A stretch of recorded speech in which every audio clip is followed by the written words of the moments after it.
په خټه پښتون په قوم اورکزی عبدالقدیر خان چې پاکستان یې د اټومي بم څښتن کړ. لیکوال ډاکټر نیک ویال.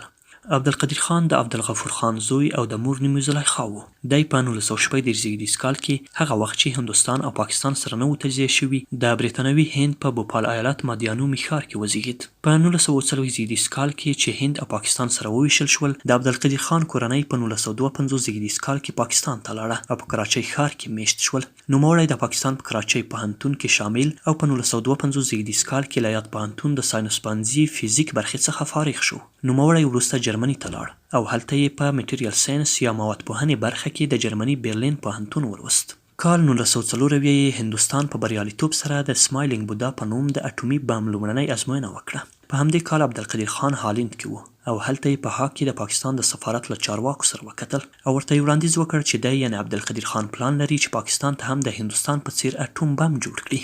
د سفارت ځواب ورته منفي او ورته وویل شول چې ستا د زده کړو اړوند کاري ځای نشي ورته پیدا کولی. ورپسې عبدالقدیر خان یو بل لیک د پاکستان د وخت لومړي وزیر ذوالفقار علي بوټو په ادرس ولیږو او د وخت کابینې د عبدالقدیر خان د زده کړو او شخصیت په اړه پلټنې پیل کړې.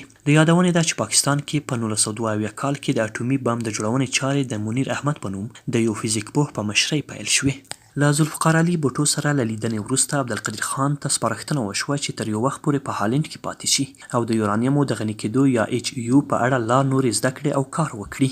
1960 کال کې دی بیا پاکستان ته راغی او د پاکستان د اټوم بم جوړونې په پروګرام کې عملاً کار پیل کړ. هغه وخت چې عبدالقدیر خان د پاکستان د اټوم بم جوړونې پروګرام غړی شو، له هغو کسانو سره یې مجادلې او شخړې وې چې له وړاندې په دې برخه کې کار کولو. پر عبدالقدیر خان ځینې داسې تورونه هم دي چې د یورانیمو د غني کېدو په برخه کې له ځینو نورو هیوادونو نقل کړی او بیا یې لارې چارې د پاکستان په اټومي بم کې استعمال کړي دي.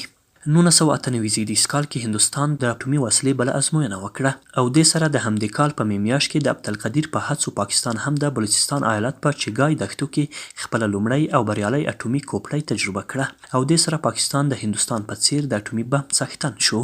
پاکستان اوس د نړۍ د کم شمېره هغه هیوادونو په ډله کې دی چې اټومي وسلې ته لاسرسی لري.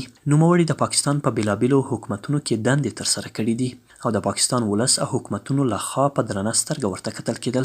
د یو وخت د فزیکي او اټومي ټکنالوژۍ په برخه کې د جنرال پرویز مشرف سلاکار پاتې شو. که څه ځینې وخت داسې مسالې مطرح شوې چې نوموړي شمالي کوریا او لیبیا ته د اټومي بم د جوړونې کوډونه ورکړي دي، خو له دې هر څه سره نوموړی د پاکستان د اټومي بم د پلار په نوم پیژندل کیږي او درناوی یې کیږي.